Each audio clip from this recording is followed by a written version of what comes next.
Hey, what's up? What's up? It's your girl Nick, and you're tuned in to Nick at Night. And tonight I'm going to be giving you guys an update on the Naziyah Harris case and what is to come moving forward. Now, a lot of people thought that the trial date was going to start today, which was false. And I told you guys that was false months ago when I reported this. I told you guys that the only thing that was happening today was a calendar conference, and they were going to set the next dates going forward. Now, if you guys were in the comments of my previous videos, I went back and forth with a lot of you guys, letting you guys know the trial was not starting in March, and that was false information. Well, today the status conference happened, and they officially set forth a date for trial. Now, in them setting a date for trial, they also listed their intentions for trial. They established that they anticipate that the trial will be 3 to 4 weeks. And they said that it will start on October 6th. That is when they will begin jury selection. And that is where the prosecution intends on calling 40 witnesses, where the defense anticipates on calling at least 10. Now, Naziyah's family has been going haywire on a Who Loved Naziyah More campaign, Who Cares More campaign, and basically fighting for, you know, who's the advocate and who has the moral agenda, like who's the person with the correct agenda, who has the best Naziyah intentions. And it's been back and forth between her cousin Roxy and the other family members, Kiwana and Janelle. Now, I don't cover a lot of that stuff because it's irrelevant. I think that all of that stuff is goofy in my opinion. At the end of the day, what happens to the people who are involved in this case, as far as who's responsible, who's held liable? Is Jarvis going to get booked to the max? Is Shannon and the grandmother going to be charged with neglect and also join him in jail as well for offering her up to him? That's the things that matter. But if you guys care, I will bring you guys up on a little bit of the updates that are going on that happened today, and then we'll go on to another story out of Detroit. So in addition to me talking about Naziyah Harris and the goings-ons that they have going on, we're also going to be talking about this guy right here. Okay? So this guy is a police officer in Detroit. Now, a father, and thank you so much for the, Rochelle said, thank you, young lady, so proud of you. Thank you so much, Rochelle. I appreciate that so much. I'm sorry. Thank you. The next story, in addition to Naziyah's updates that we're going to be talking about, is this guy right here. So a father in Detroit came across messages, okay? So this guy right here named Brandon, he has a 12-year-old, and he is no longer in a relationship with the 12-year-old's mother. She started dating this police officer right here, who is a Detroit police officer. The father went through his daughter's cell phone and saw inappropriate messages from his baby mama's boyfriend, who is this guy that's a police officer. Now, we're going to get into all of those details as well and go over all of the screenshots, the messages, the stuff that the police officers are saying, and so much more after these Naziyah Harris updates are out of the way. So let's look at this real quick. With sexually in Wayne County, where Jarvis Butts, the man charged with sexually assaulting and killing 13-year-old Naziyah Harris, was back in court today. Our Jordan Burroughs was inside the courtroom and joins us now with a recap of today's proceedings. Today at the Wayne County Criminal Justice Center, Judge Nicholas Hathaway laid out dates in the Jarvis Butts case. Butts is accused of murdering 13-year-old Naziyah Harris last year. His jury selection is scheduled to start October 6th. Jarvis Butts was in court Friday to hear Judge Nicholas Hathaway decide key dates in his trial. The defense and prosecution both agreed on the dates as they await the full transcript to be typed out so they can read it over. Butts was previously in court January 17th for a hearing where he entered a not guilty plea. At that hearing, just like Friday's, Naziyah Harris's family and friends were present. Butts, 42 years old, of Detroit, is charged with first-degree premeditated murder, second-degree criminal sexual conduct, and child sexually abusive activity. Butts is also accused of having an inappropriate relationship with Naziyah. She was last seen getting off her school bus at the corner of Cornwall and 3 Mile Drive in Detroit on January 9th of last year. Her body has not been found. As jury selection starts October 6th, the prosecution said it could call 40 or more witnesses to the stand, and the defense said it could call 10 or more. It's a trial that could take 3 to 4 weeks. All right. So that's the summary of it all. Now, in addition to them saying that the prosecution can call 40 or more witnesses, Roxy gave her update of giving the summary, and let's watch it. Hello. The update on Naziyah Harris trial. The jury selection will begin October 6th, 2025.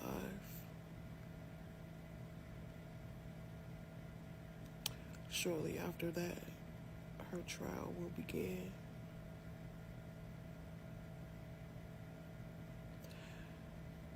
It's going to take about 3 to 4 weeks.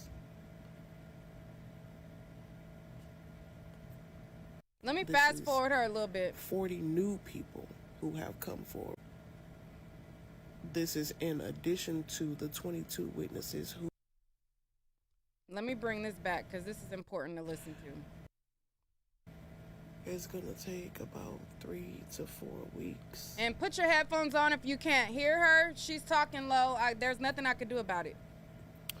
And there are 40 new witnesses. The volume is all the way up.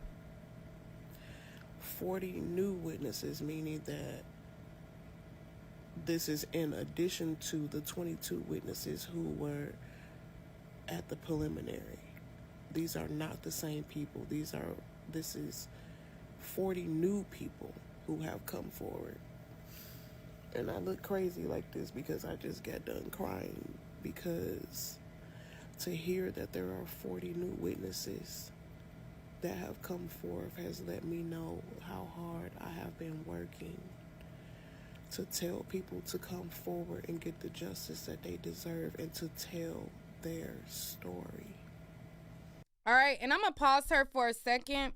Now, I think that Roxy getting the word out for Naziyah's behalf is great, but she does not properly convey the information correctly, okay?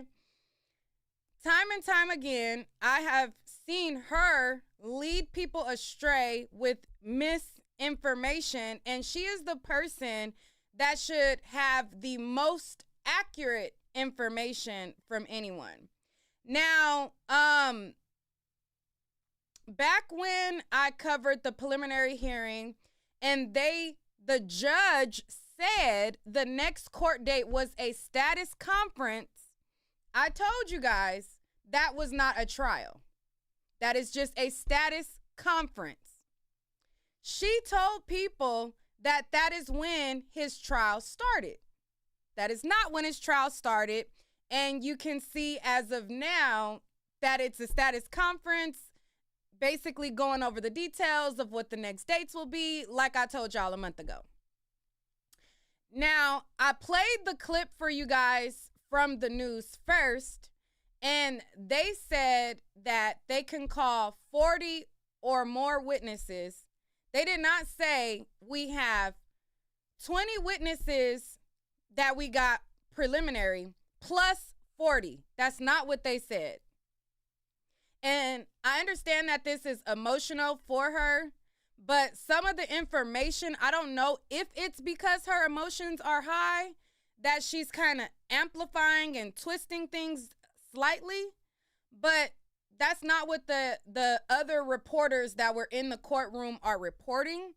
They're not saying, in addition to the preliminary hearing, there's additional, they said there's set to be 40. Now, again, because she's emotional, I'm not sure if she knows how court works.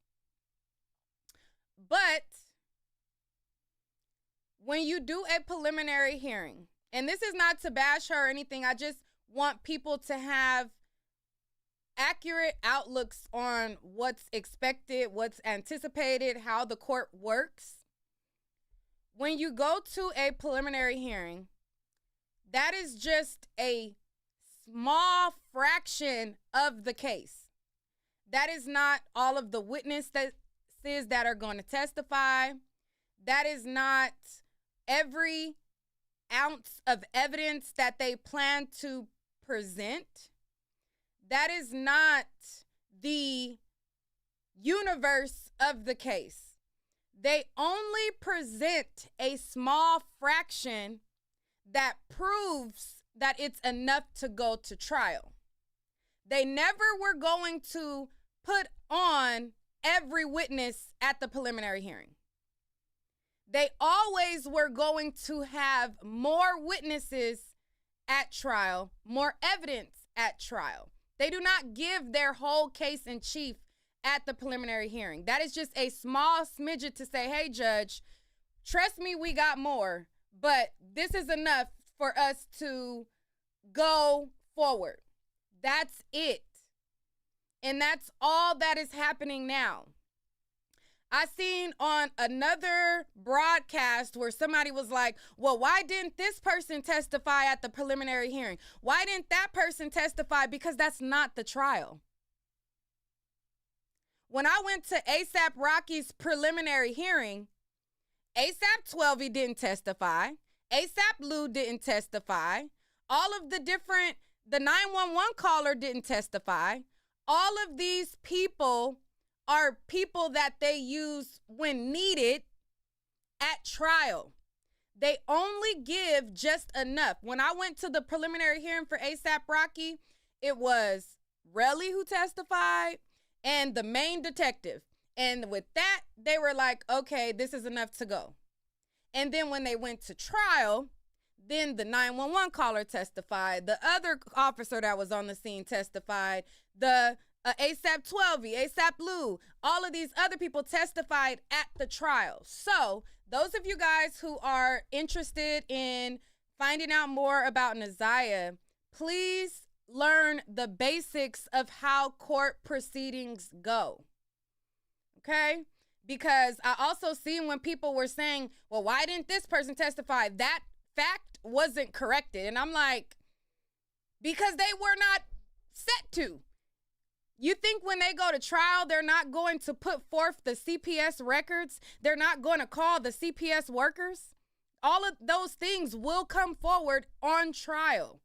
All of those people that played a key role in investigating Jarvis will be called. You think the prosecution ain't going to call them when necessary? They were always slated to go to trial. So I just wanted to clarify that because, again, I understand that this is emotional. I understand that this has to do with family, but some of the details, I'm not sure if they're blurred, if they're not properly understood, if they are not I don't know where stuff is getting lost in translation, but I just wanted to clarify that because I was like,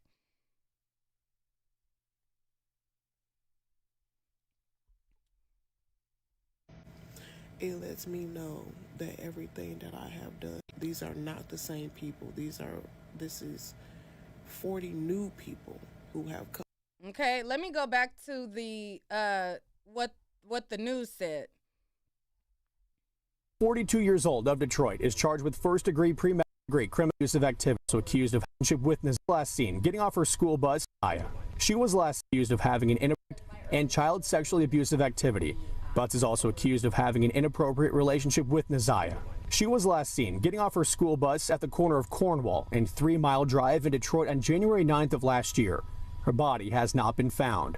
As jury selection starts October 6th, the prosecution said it could call 40 or more witnesses to the stand, and the defense said it could call 10 or more. It's a trial that could take 3 to 4 weeks. Okay, it's an estimate that they could possibly call. They didn't say in addition to. No, that's not what they said. And that's not what's written up on any of the reported articles, because I even pulled up some of the articles. That's not what's said. So I just kind of wanted to clarify some things because I'm not sure if people are understanding how the process works. And again, this is not an attack on Roxy. I think maybe because she is emotional, she probably is not understanding. But let's go back here and listen. At the preliminary, these are not the same people. This is 40 new people who have come forward.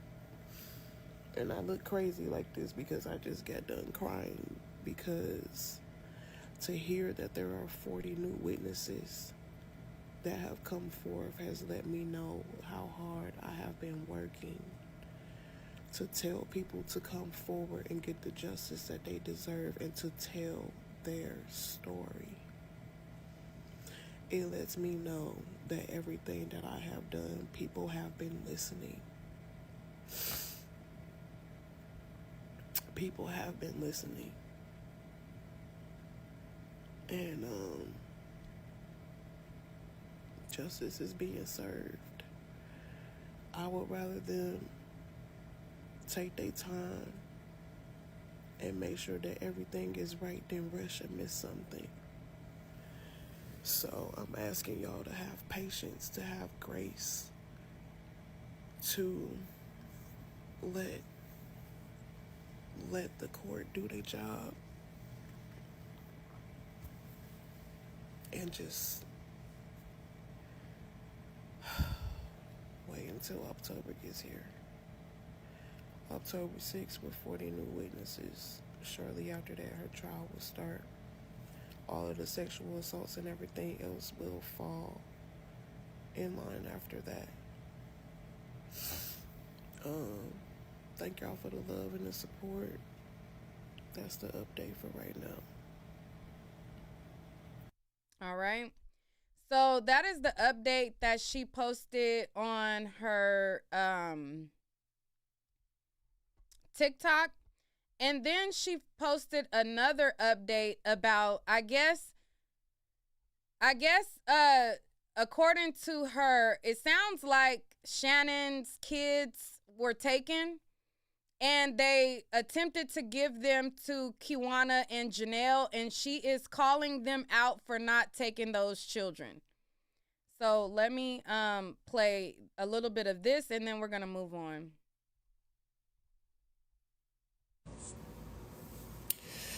Hey, y'all.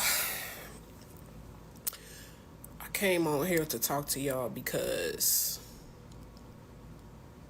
there has been so much that has transpired between when Naziyah has been missing to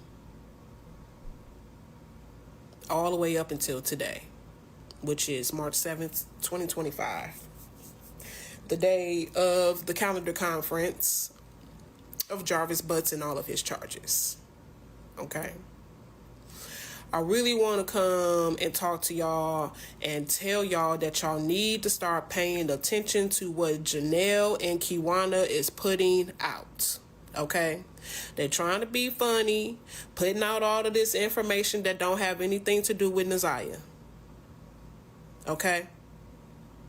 Putting out information that they thought was going to be embarrassing, putting out information about me. They're talking about me. They're talking about my mama. They're talking about what they've been doing and all this other stuff like that, right? All of these things that don't have anything to do with Naziyah. Okay? I don't think I've heard them say very much about her, but they have a whole lot to say about me every single time, right? And what I'm doing. Because they have been trying to stop me from spreading awareness, because they have been trying to stop me from talking about Naziyah, because they are the ones who are included in sweeping everything that has happened up with Naziyah underneath the rug. And I really don't want to do the tit for tat thing, but y'all got to be educated, okay? Because there's so many people coming at me sideways about what I'm doing for the better, for the greater good and the better cause and the direction that I'm trying to move in to help other young girls, and how I have been helping other young girls and women. Okay? Pay attention to what they are saying in these interviews that they have done. The one they did on the interview with the on YouTube with the community ladies, the ones they did with Ratchet TV, now the ones they did with this spiritual detective, Weiss's, whatever the heck her name is. Okay? They had time to sit down and do interviews and podcasts, 5-hour podcasts and interviews with 2-3 hours to sit up there and spread mess that ain't got nothing to do with Naziyah and say everything negative that they can about me and try and do the we are for justice for Naziyah. But you really wasn't. Ain't showing up to no court dates except for the arraignment, which is when he first got arrested. That was the only court date they showed up to. They didn't show up to any other court dates. Pay attention. Pay attention to what they doing and telling y'all and what they saying. Because it's like it's a competition of flower. They want flowers or a pat on the back. Guess what? You can have it. I don't want no flowers. I don't want no flowers. I don't want no acknowledgement. I want awareness. I want change. I want new laws, new procedures, new... Well, there are documented CPS reports from the news that I shared in my 2-hour breakdown of Naziyah Harris' case of Janelle and Kiwana contacting CPS way before she got unalived, way before all of this stuff happened, and bringing attention to the fact that Jarvis was around them. Now, I don't think that it's mandatory that they go to every court date if they don't choose to. His preliminary hearing was streamed live on YouTube, so I don't think that they necessarily have to sit in the courtroom for that. I think that by them calling the proper channels when they did was them advocating in the way that they were supposed to. Now, CPS failed to do their job. That's not their fault that CPS failed to do their job. They did what was required of them by reporting this incident, creating a paper trail, and getting all of this stuff available for now, this very moment when he goes to trial. All of the people that failed her can be held accountable.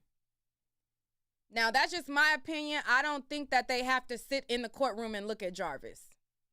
And I don't think that they have to sit in the courtroom where there's animosity and there's tension between family members when it's streamed live. Now, if this case was not streamed live and they had no access to watching any of the updates or any of the hearings, then I would be like, okay, y'all should be up in there too. But being that it's streamed live, I don't think that they necessarily have to sit in the building. But that's just my opinion. But I'll listen to a little bit more, because she goes on and says that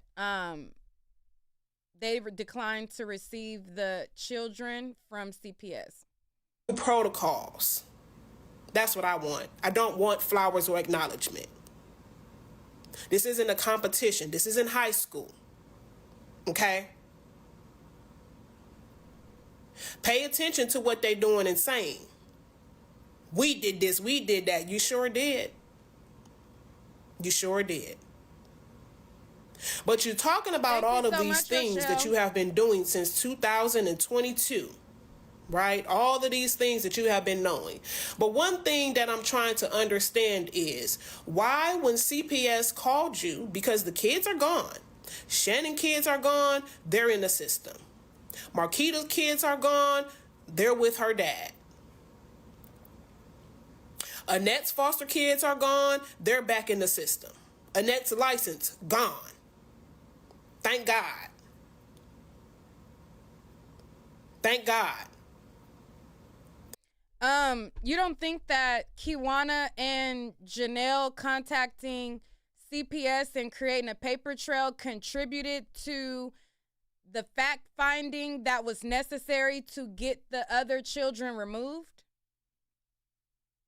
You don't think that them contacting CPS, putting on record that they had conversations and showing text messages that Shannon tried to cover it up and the grandmother covering up, you don't think that helped remove these children out of the care? But let me continue. But my thing is, when Kiwana and Janelle were called to get the kids so that they didn't go into foster care, Janelle and Kiwana declined to get the kids. Let me say it one more time. Janelle and Kiwana, Naziyah Harris, immediate family members, great aunt, and first cousin declined to get the foster kids that CPS called them and asked them to get. They declined it 4 times and said that the reason that they declined was for personal reasons. Not because, they didn't have space. Not because, can you provide me with housing or bigger housing so that I can have enough room for them? No, for personal reasons. What could be the personal reason? Because the kids are traumatized and they've been enough. So you rather them go into a system with people who they don't know rather than their family, since you have been trying to get them out of the house since 2022? So why were you... Did Roxy get them? I haven't watched this whole video. I don't want to watch the whole thing. Those of you guys in the chat, did Roxy get the kids?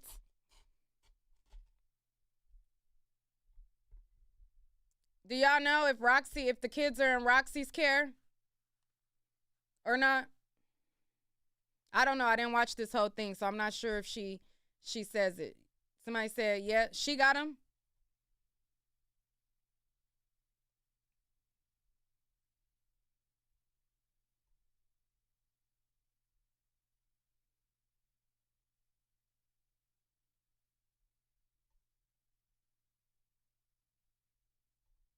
Also, too, does Janelle and Kiwana have children of their own in their home?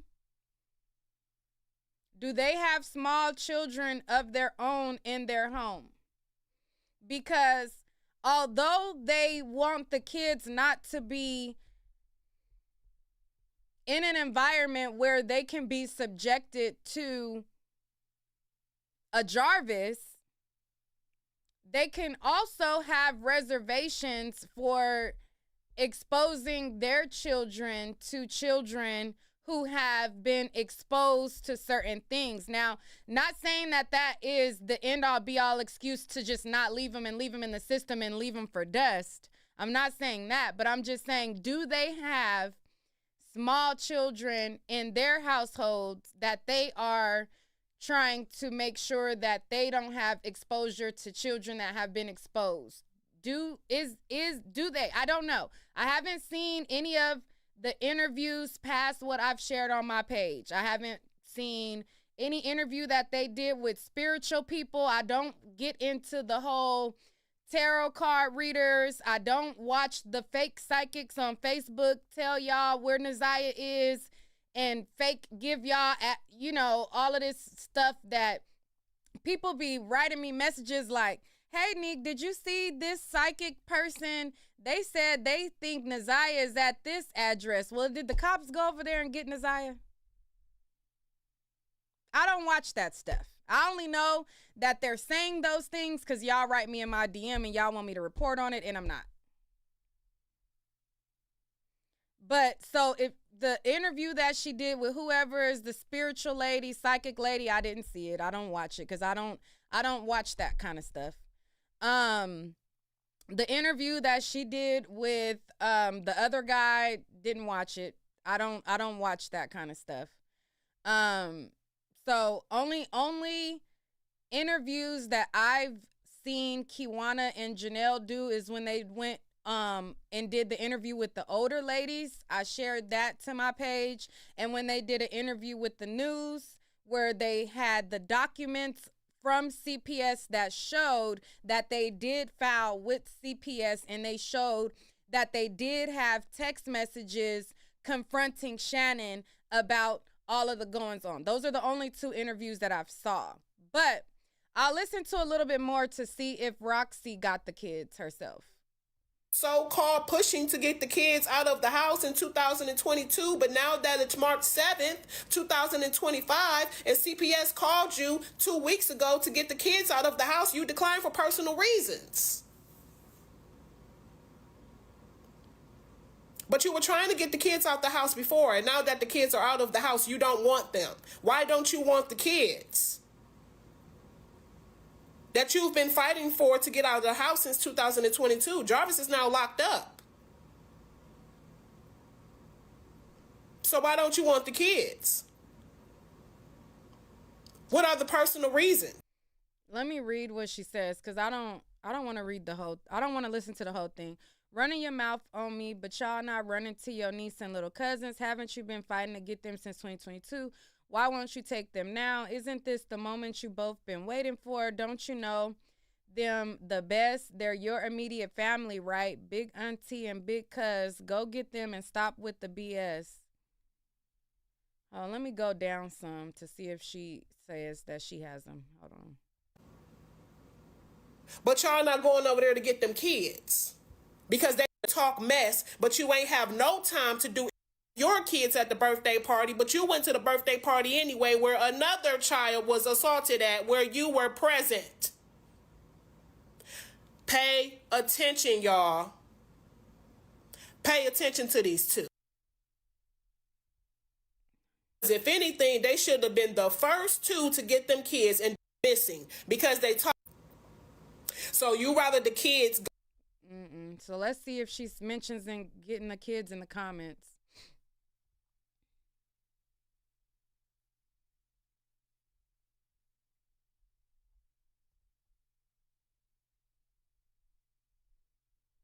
Okay, so somebody right here said they said in their new interview they would get the kids though, so they was lying. And then Roxy says and was, and then this person says I hope someone else got those babies, and then there was no reply.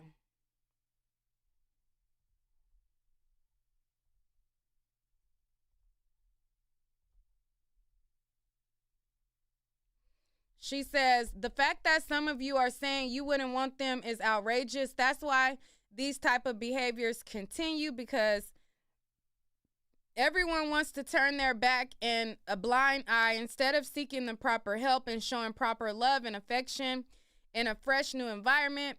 If kids are no longer in a certain environment or certain people, their behaviors can change in due time. People go to jail for crimes they commit and do years in prison and come out a new individual and prosper.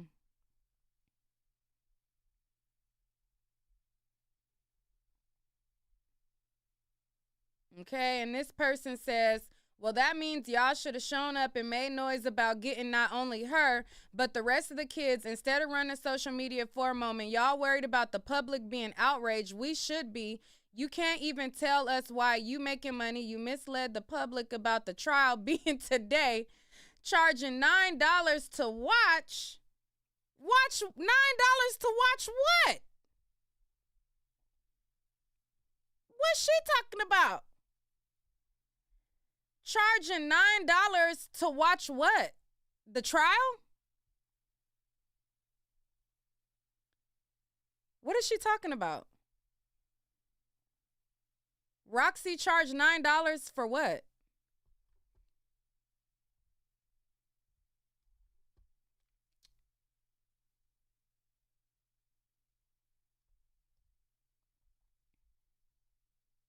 This person says, even Ray Charles knew the trial wouldn't be today. Please learn the Thank you, Kay. How can there be a trial with no jurors? For real. That's what I'm saying, girl. Then,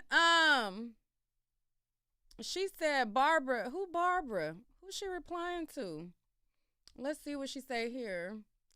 Then when they say it on an interview and when presented the opportunity, you could decline it. Now they are strangers.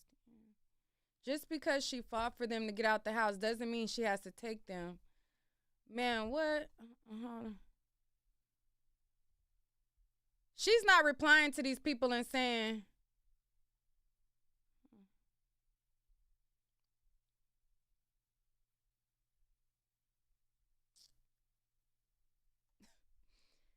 somebody said you can contact them and get the babies. Not somebody in the comments said that's not how it worked. Then how it worked then?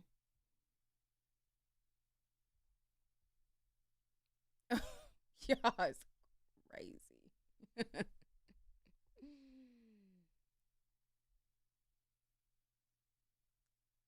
Oh, child. A mess.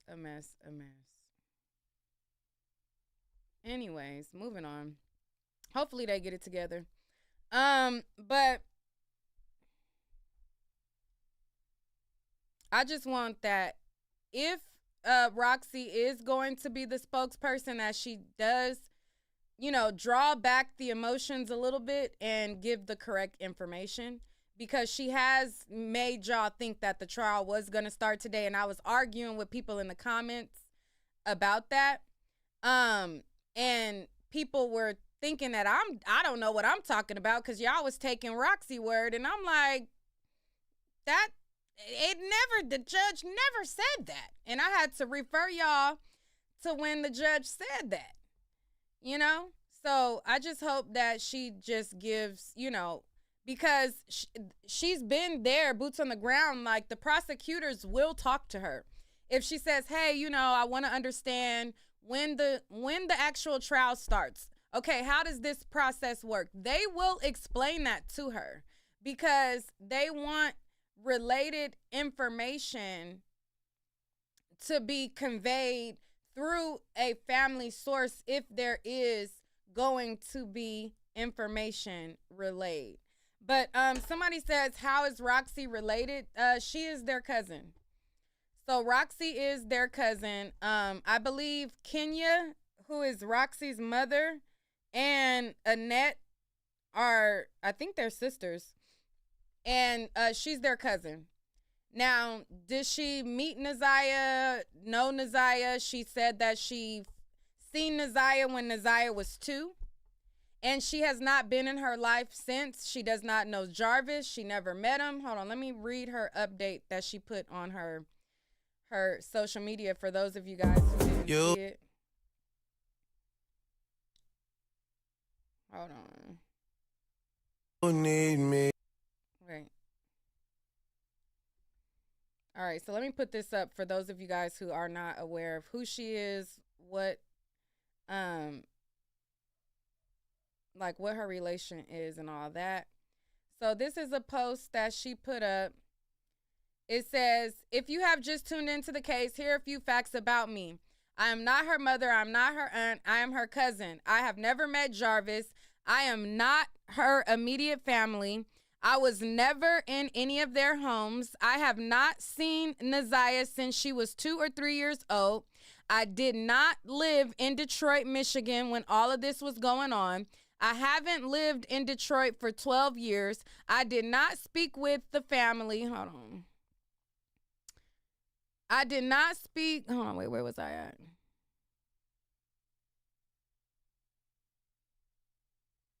Oh, she says she didn't speak with the family on a regular basis. Okay, it says, I became aware she was missing on January 11, 2024, while living out of state, by a post that was made by Shannon, who's her aunt. I came to visit Detroit In December 2023 for Christmas holiday, I heard through various sources that the Harris family were doing minimal effort to spread awareness about Naziyah's disappearance. I came back to Detroit in February of 2024 and began to spread awareness immediately for her as much as I could when I heard other family members were calling CPS, DPS, DPD, and went to the courts to obtain custody of the children, and their efforts went unanswered and consistently ignored. I began to spread awareness through social media and in front of the courts to make more people aware of her disappearance, podcasts and local news channels and court TV, not for clout, not for followers, but because she deserved better. In my opinion, this was going on entirely too long to keep getting shut down and told no. The world we live in today revolves around social media. It was my goal to make sure Naziyah's name reached the worldwide to ensure she was found. So that is her story. She doesn't know Naziyah, wasn't around Naziyah, wasn't around the family, didn't know Jarvis, didn't know what was going on, had no idea about anything until she found out she was missing. And then once she found out that Naziyah was missing, she designated to be the spokesperson to give awareness and speak on Naziyah's behalf. But she's related, okay? That's her stats. Moving on. So let's go on to the next story that we're going to be talking about. So the next story that we're going to be talking about, like I said, is a father out of Detroit. Now, this father right here sprung into action when he saw messages on his daughter's phone. All right, so let's move on. Let's switch gears. I'll probably separate this and make it its own video. So let's get into it. All right. So let's talk about this story right here. This is a father out of Detroit. His daughter is basically similar circumstance of Naziyah. Now, not that it went all the way, but it was headed in a similar direction before the father intervened. Now, this father decided and went through his daughter's phone, and when he went through his daughter's cell phone, and his daughter also alerted him of her mother's boyfriend texting her, the father took the messages to the authorities and got the baby mama boyfriend arrested. Now, in the messages, he revealed them on social media, and it talked about how the boyfriend was trying to write her and try to make her feel mature. He told her that she's free to cuss around him, that, you know, he wouldn't share the things that she told him to her people, and so much more. So let me pull up the post that the father shared to social media that in turn got the the boyfriend of his baby mama arrested. All right. So then we're going to go to the news to bring you guys up to speed on what the news had to say about it. So let me pull it up. So his name is Brandon Harris, and this is his post right here. So he took to social media and he said the following: "Y'all see what this looked like? Tell me what it looked like to you. But I've been holding this in for about a week and some change, but I can't no more. It's been on my mind real heavy. I took the proper precautions, went to the police and everything. It's a waiting game, and it only seems like when you put things on the internet, that's when things get handled. But this man thought it would be okay to text my 12-year-old daughter at 2 a.m. on this type of time. And the craziest part about it is he's your Detroit's finest. He's a police officer, which he swore oath to protect and serve. But he's not standing on that. His name is Earl. This is my child's mother's boyfriend. I don't do this internet stuff at all. But what's wrong is wrong, and he knows better. Well, I thought so. My daughter not knowing what type of time he was on, so that's why she was texting back thinking he was being normal.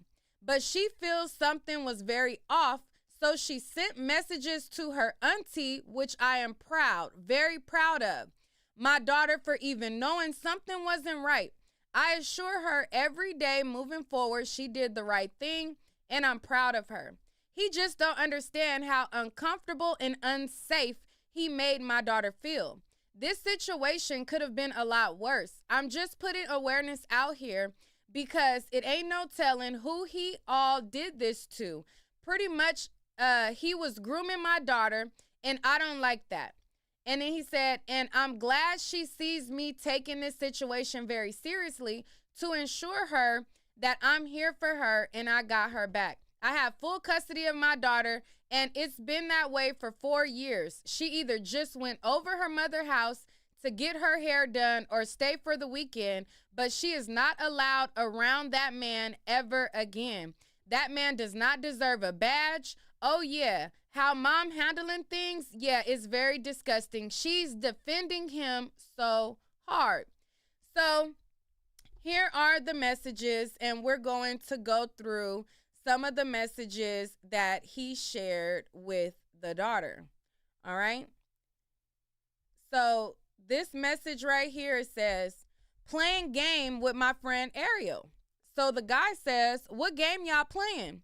She says, Roblox. He says, oh, you should play The Sims free play with me. It's fun. Okay.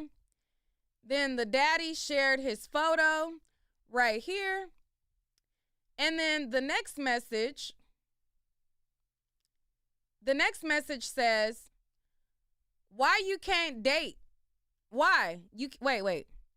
Oh, she said, oh, that game never works for me.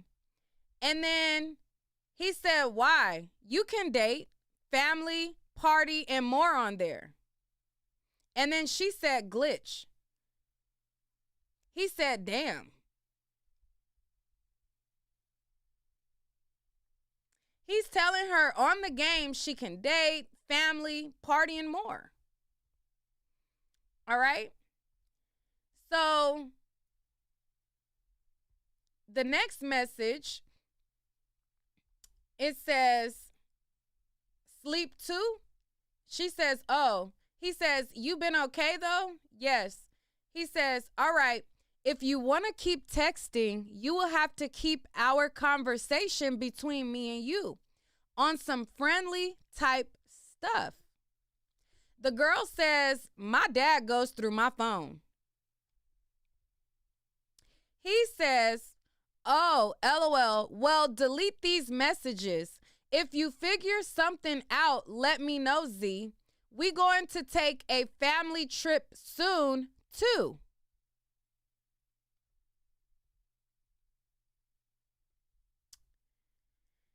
She said, how? He texts her and says, you need a second phone? She said, no, I got an iPad. He said, your iPad is connected to your iPhone, so your message can be seen. Create a new text now number or something, I don't know, but delete these messages and from your trash. Let me know when you create a safe line to text you on, Z. She said, I made a new account on my iPad. So something she said was going on at 12:30. And then he texts her and says, what type of dance? She said, Valentine's dance. He said, you got a date? She said, nope, I'm going with my friends. He says, cool. You can be real with me. I don't care if you curse or be yourself. I won't tell your people. I'm going to treat you like you're grown and you're mature enough. She said, okay. He says, how you feel about that? She says, all right.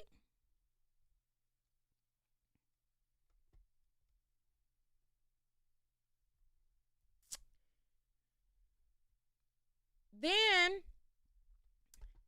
he says, I'm confused. Can your people look into your iPad? She says, what you mean? He says, can your people see your message on your iPad? And then she says, what people? He says, your dad, grandma, question mark.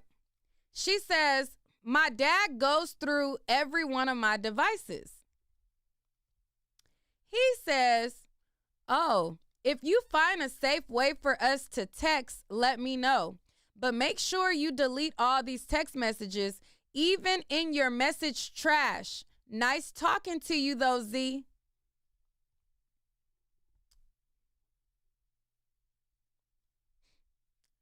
So this is the other message where she was basically saying that she couldn't play The Sims and there was a glitch.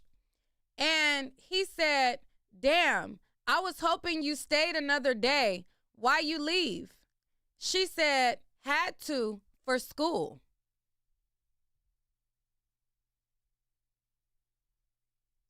Then he says, wow.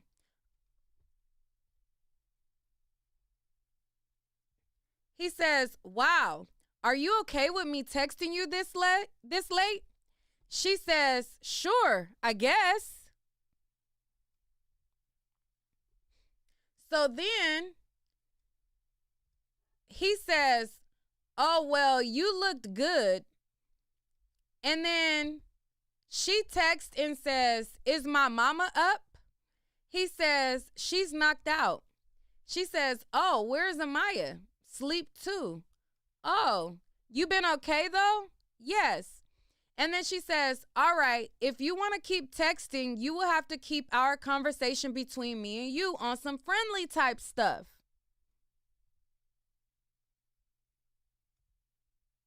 Okay. So these are the messages that the father shared to social media. Now, again, he is a Detroit police officer. And after the father took these messages to the authorities and they took this up to the police station, he was arrested. Now, this is the news speaking about the father springing into action and getting him arrested, and his department wanting his mugshot plastered everywhere. So in this news piece, they say that, hey, normally we don't share mugshots, but we want his mugshot posted. His fellow police officers say that they would like his mugshot posted as many places as possible to see if there was any other victims. Let's play the report. But we begin tonight with a Detroit police officer charged after an alert dad took action to stop a man he says was trying to prey on his 12-year-old daughter. Thank you so much for joining us tonight for 7 News Detroit at 6. I'm Carolyn Clifford. And I'm Simon Shayket. The girl's father gave investigators what's been described as sexually explicit text messages. But we begin tonight with a Oh, dang, I didn't mean to start it over. Make sure you hit the like button if you have not already. If you guys have not hit the like button, hit the like button. If you want to contribute to the show and you like my coverage on these topics, anytime it's involving a minor, a lot of times they say, we ain't, YouTube don't get behind these type of conversations. These type of conversations are very, very necessary because as parents, we need to be proactive. And sometimes as parents, you need a reminder, you know what? Let me go through my child phone. Let me look up into the Text Now app and let me look into these different applications and everything like that. Now, there are also other messaging apps that us as parents have to be up to speed on. Now, I was recently, and I'm going to play this in a second for y'all, but I was recently watching the Monica Simontelli trial. I'm not sure if you guys know about that trial, but it's a very interesting trial. And it's a trial out of California. And while I was covering the ASAP Rocky trial, the Monica Simontelli trial was the very next door court case, okay? Since I have been home and the ASAP Rocky trial isn't going on, I've been peeping the Monica Cementelli trial, but from my home. Now, I found out through her trial that there is an app called Viber.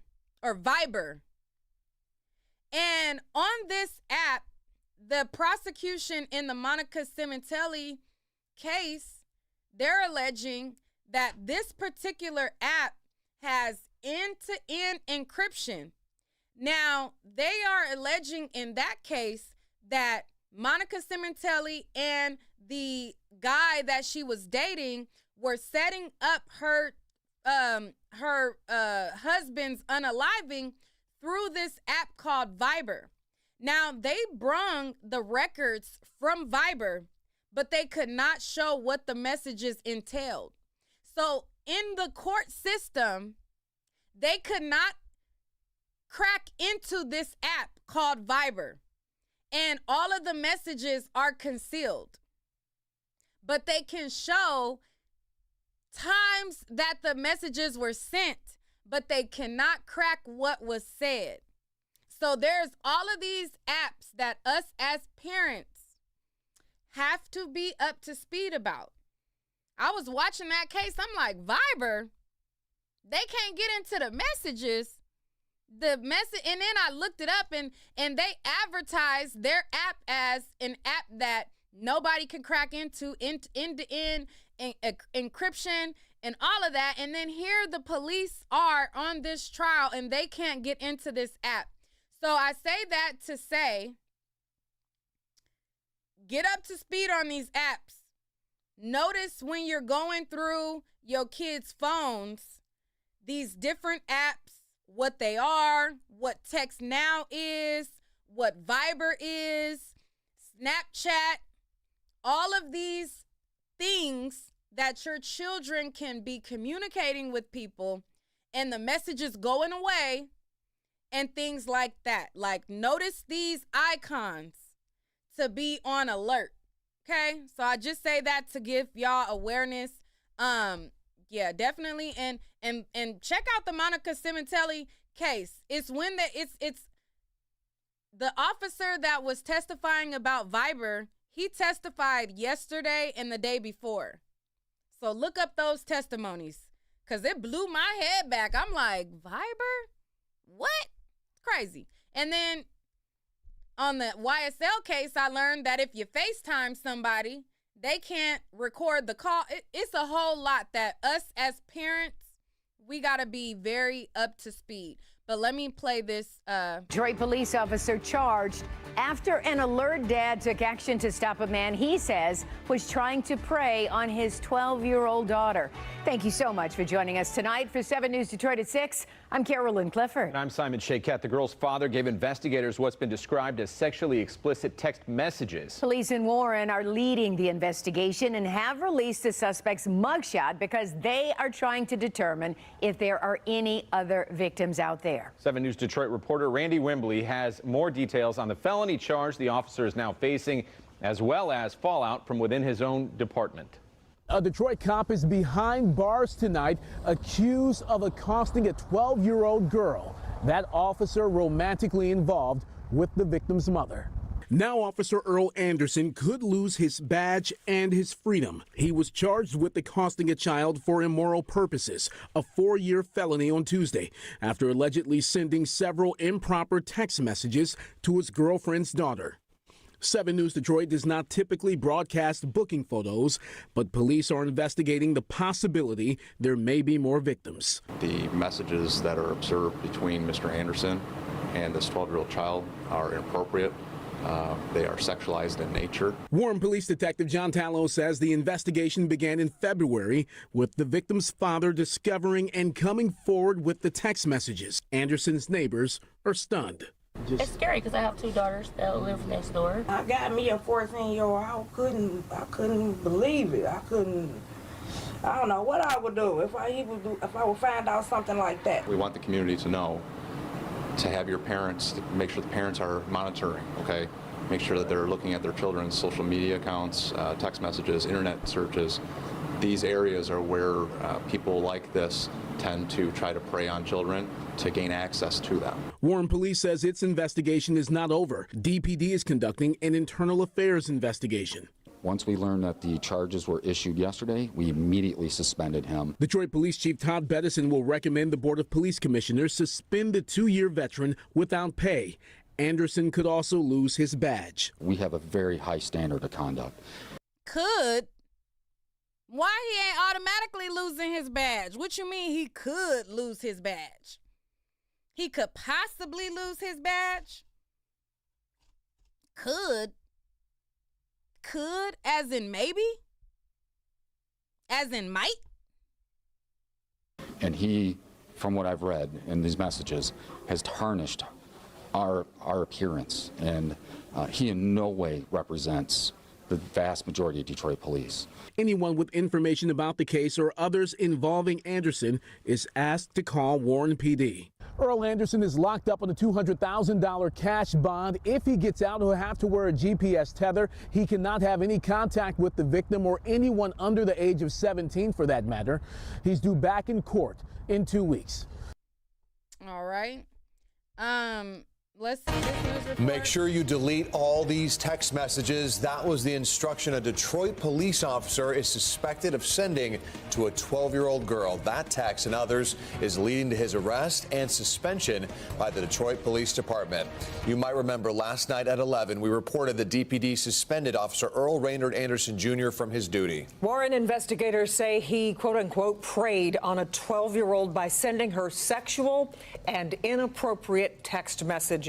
The victim, deputies say she's the daughter of his new wife. Local 4's Shantae Passmore spoke to. They say wife, other news reports say girlfriend.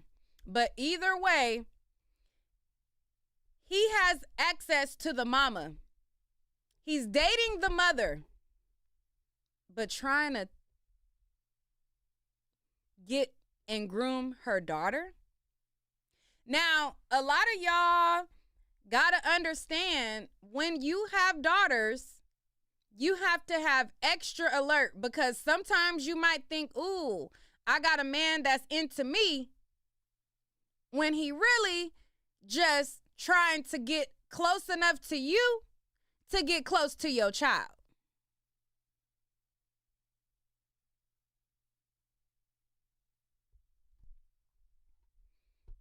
You with the mama,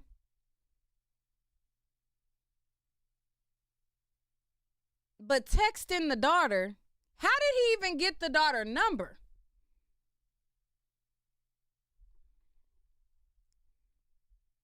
To investigators about the case, Shantae, what led to his arrest? You know, this all unfolded when that 12-year-old victim came forward. After texting back and forth, she told someone about that exchange. Then when her father found out about it, he did what any parent would do to protect their child. Tonight, Detroit officer Earl Raynard Anderson Jr. faces 1 count of accosting a child for immoral purposes. It's very disturbing. This is an individual who took an oath to protect the community, and instead of protecting the community, made a decision to prey on a 12-year-old. That 12-year-old, detectives say, his new wife's daughter. The Macomb County Prosecutor's Office tells Local 4 the alleged crime happened in Warren on February 22nd, when the Detroit officer reportedly sent inappropriate text messages to the victim. Timestamps show the conversation started just before 2:30 a.m., lasting more than an hour. The text shows how he asked to keep their conversation private before the girl responds with how her dad goes through her phone. Then he tells her to delete their messages, writing they'll go on a family trip soon. Later, he asks if she needed a second phone before explaining how her iPad is connected to her iPhone. Again, he tells her, make sure to delete their messages, even the ones in trash.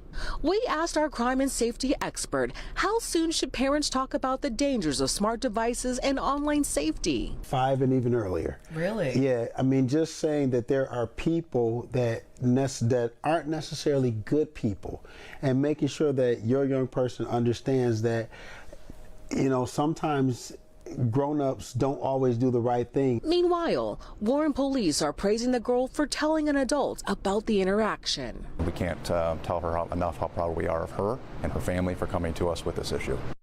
All right. Now, the father, he shared further post about his daughter. So he shared this message as well. And he said, look how hurt my baby is. And he shared another message thread from his daughter as well. So let me move this over. If you guys want to go to his social media, that's his name right there, Brandon Harris. He'll pop up. All right, so on this message right here, let me make it a little bit bigger. He said, look how hurt my baby is. And then she says, can you tell my mama I'm disappointed in her life, so real life? And then he says, what made you feel that way?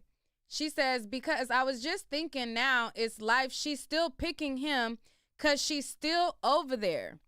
Dee Dee said she can have her whole house. So disappointed.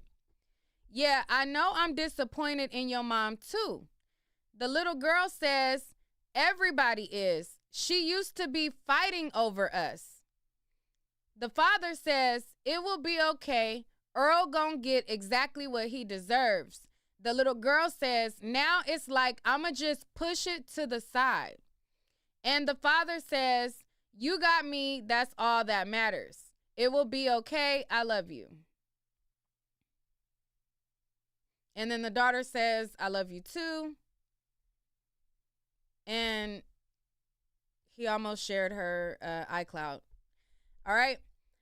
So then the father also posted up a post, and he said that the mother of the child is upset with him for bringing this situation to the authorities. So he posted and he says, yeah, I ain't gonna let Ish, I think he meant, y'all, I ain't gonna lie. Ish effed up my day. HE double hockey sticks, nah. Stupid B gonna text me talking about why I blow all this up when he had nothing but good intentions. B, is you cool? He said another word, but is you cool? So the mother is sticking beside her man and choosing her man over her daughter's safety. And we've seen this theme happen with Naziyah. See a man cross a boundary that should not have been crossed, and the mama is so desperate and thirsty to have a man that they would neglect the protection of their child to have that man. Now, I don't know what type of D that y'all be getting that cause y'all to be dizzy, stupid, silly, dumb, goofy just that y'all will choose to lay up with a man over protecting your seed. I don't even care if I get a feeling that you looked at my child a way you shouldn't have looked at her. Nigga, you're gone. Y'all need dick that bad? Y'all that scared to be lonely? That you willing to lay up beside a nigga that's texting your daughter at 2 a.m. talking about delete these messages? Just you crazy? I wish I would see a man that I looked up in his face and entertained, and he text my child to delete messages, and he gonna treat her like she's mature, telling her that she could date on the game.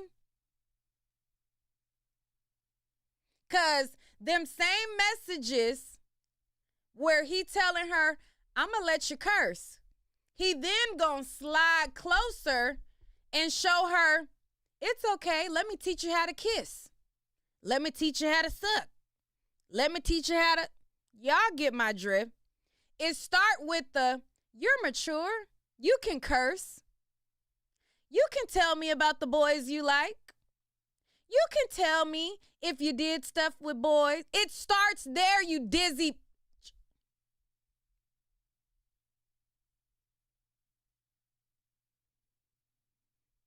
Talking about he had good intentions. What intentions? Wait until you sleep to text your child. He got messages texting your daughter talking about, is your mama asleep and all that.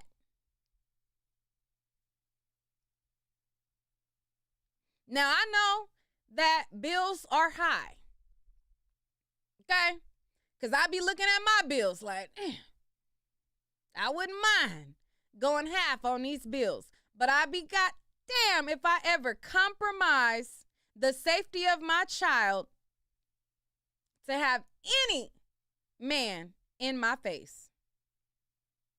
And it sucks because this is a guy on the surface that you would think, okay, you know, he had to go through a vetting process to be a police officer. He had to go through a background check to be a police officer. And you would think that this type of guy who is a person that children look at as a safe haven wouldn't be the one that's trying to creep with your child.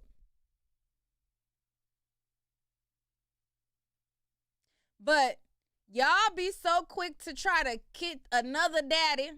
I don't know what the relationship was with her and this father. And it sounds like there's another child in the mix because she's asking about another kid that was there.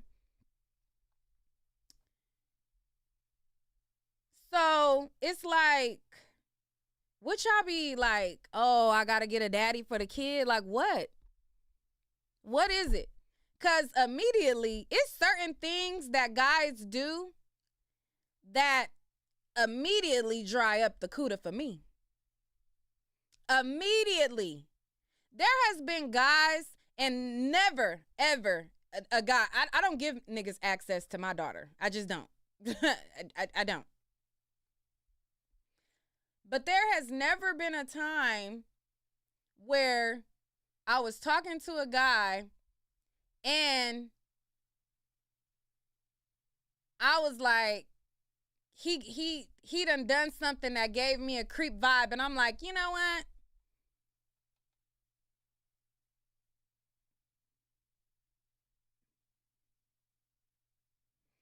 Guys be doing stuff that's so minimal sometimes. And to me, sometimes people be telling me I'm tripping. But my antennas be so up when it comes to men that my homeboys be telling me I'm tripping. And nothing about like child stuff, not child stuff related at all. Just behaviors that I don't like as a person. You know what I mean? Like it'll be stuff to where I be like, that didn't make me feel, that made me feel like, I don't know about this one. But not in that type of way. Not in no creepy touch kids way. But just certain behaviors, it'd be the minimalist thing. And I'd be like, I ain't messing with this dude. I ain't talking to this person. I ain't, you know what I mean? But you have messages where a man is texting your 12-year-old child, telling her to delete messages, and you talking about he had good intentions.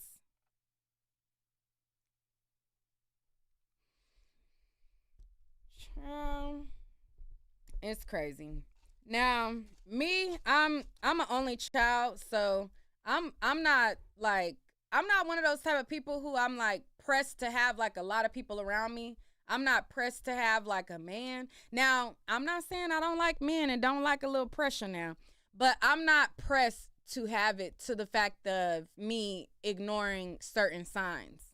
Like, there's too many apps available nowadays. There's too much information. Now, before time, you know, maybe certain signs and flags you probably didn't know to look for. But now in 2025, there's so many things that can trigger red flags nowadays because we have so much information now that you got to use your discernment, okay? And I'm not saying that all the time you're going to, you know what I'm saying, because sometimes people are wolves in sheep clothing. And some people do slip be through the cracks. And not saying that if something happened that you just, you know what I mean? Because there are some people that can fool you.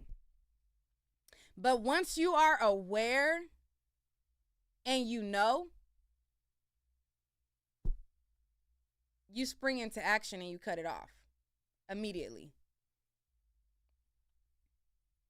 Step behind your babies regardless. Period. Okay? So I just wanted to talk about those stories for y'all, give y'all an update on Naziyah Harris, give y'all an update on this story as well, and talk about the certain things that I have been seeing. It's crazy out here, and it got me like, girl, do we wait till the daughter is 18 to date? Shoot, it's got me thinking and considering waiting till my daughter 18.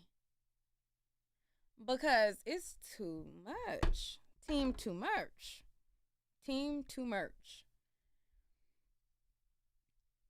Yeah. Abundance Clarity says, listen to your intuition and don't be naive. Love Angel said, that's why I never let my daughter go anywhere. And I made Ish work with her father. Okay. Now, I'm not suggesting that you shelter your kids either, because it's a fine line as well. You know what I mean? Like, yes, as mothers, we have to be protective of our children. We have to be proactive of our children, but we also have to not make the rope so tight. It's like a balance. Parenting doesn't come with a manual, but I don't suggest locking your kid in the room and not letting them experience life at all. I'm not saying that. It got to be a balance. Now, don't let them spend the night at their friend's house. I understand. Okay? I understand. But, you know, let them experience some things. If you want to chaperone, be the chaperone. But, you know, let them go to Dave & Buster's and let them go to the amusement parks. If you want to be the chaperone, be the chaperone. But don't tether the net too tight. Because they learn how to sneak at a very young age. They learn all kind of stuff. And a lot of times you put that rope so tight, they start doing stuff at school. So just saying, have a balance. Parenting doesn't come with a manual. There is a lot of apps and stuff that we have to be vigilant about as parents, things that we have to be aware of, and so much more. Abundance and Clarity says, have realistic conversations with your children. I agree. 11 says, I had a secret phone and all. Tori says, make children feel safe and secure and comfortable to be able to talk to the parents. Okay. And Tish says, sometimes people trust in the wrong family members too. Yep. It be family the most. People love covering for family. Brittany says, I figured 15 is when you'll let your child start going out without you, but definitely no sleepovers. Right. Yeah, I ain't letting my daughter sleep over nowhere. We're not doing that. We're not sleeping over at Susan's house. We're not doing that. We're not doing that one. But, yeah, no. Mila says, did I miss the Naziyah update? Yes, that was the first half of this live. Jen says, thank you, Neek, for what you do. It's refreshing to see young queen articulate important, though uncomfortable information to her father. This update that the trial will begin in October. Yes. All right, y'all. Have a good weekend. I appreciate y'all so much. What you say about Susan, Stevie? Susan be hot. What? And thank you. What was her name that gifted Rosie? Hold on. Oh dang, I can't go back further enough. But thank you to the person who gifted memberships. Now I gotta put something on members only just for y'all. A special treat now that she done gifted y'all membership. Thank you to those of y'all who have been members of my channel and just adding support. I definitely need to start providing y'all with stuff just for y'all. Hold me accountable, okay? Write me a DM. Rochelle. Thank you, Rochelle. Thank you so much. Thank y'all for correcting me because it won't let me go back in the chat. Thank you so much for the donation. And, yeah, like, if y'all see, like, neat girl, get it together. Where's the videos and why are you playing? Be my accountability partner. Because sometimes, you know, us YouTubers need accountability partners. Because, baby, it'd be a lot. But anyways, I'll talk to y'all later. Have a good weekend. I'll catch y'all in the